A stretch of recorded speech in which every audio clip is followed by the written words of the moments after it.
Nigerian leaders united against social media.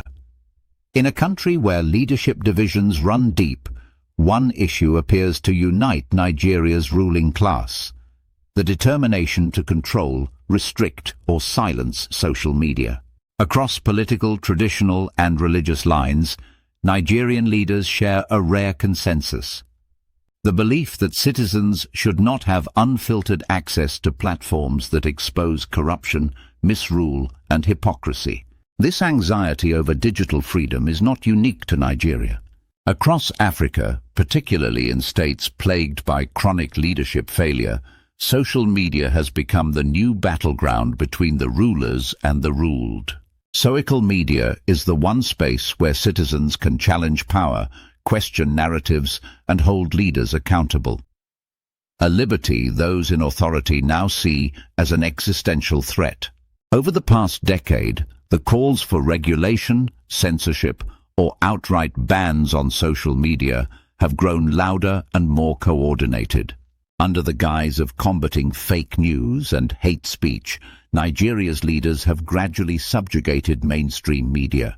The National Broadcasting Commission, NBC, has been weaponized, empowered to issue arbitrary sanctions and fines against journalists and media houses that dare to report inconvenient truths. Many in the press have succumbed either through fear or the lure of political patronage, abandoning investigative journalism for government-friendly narratives. The most thriving mainstream media outlets in Nigeria are those owned or controlled by members of the political elite. It is no coincidence that many top politicians and power brokers maintain direct ownership or hidden stakes in major media companies.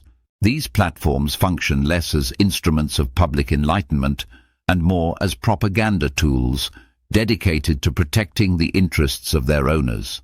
Driven by political loyalty and sustained through lucrative government patronage, such media houses routinely distort narratives, suppress dissenting voices, and manufacture consent, all in exchange for financial rewards and continued access to power.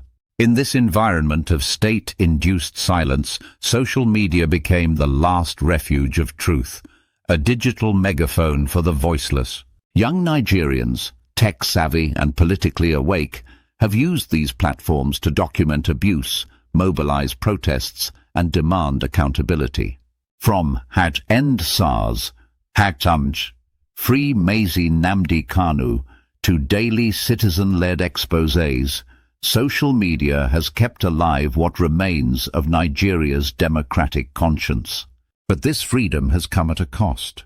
The same government that uses social media for propaganda and disinformation is also the first to intimidate, harass, and detain those who use it to expose corruption or question power. Citizens have been arrested without due process for tweets, Facebook posts, or TikTok videos critical of the authorities, a chilling reminder of the state's intolerance for dissent. Even traditional and religious leaders have joined the chorus. The Sultan of Sokoto, among others, has repeatedly called for legislation to control social media, framing it as a threat to peace and morality.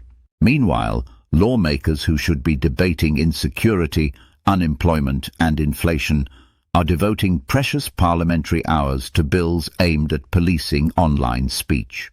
The judiciary, too, appears complicit, often rubber-stamping detentions or ignoring clear violations of fundamental rights. Many young Nigerians remain detained incommunicado, their only crime being that they spoke too loudly in a country allergic to truth.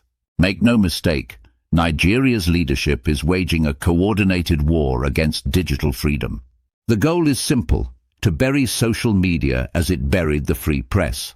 If this mission succeeds, the only remaining space for truth and accountability will vanish, and with it, the last flicker of Nigeria's fragile democracy.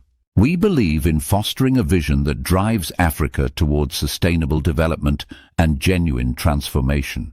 Diaspoint, Voices of Africa's Diaspora, Powering Change.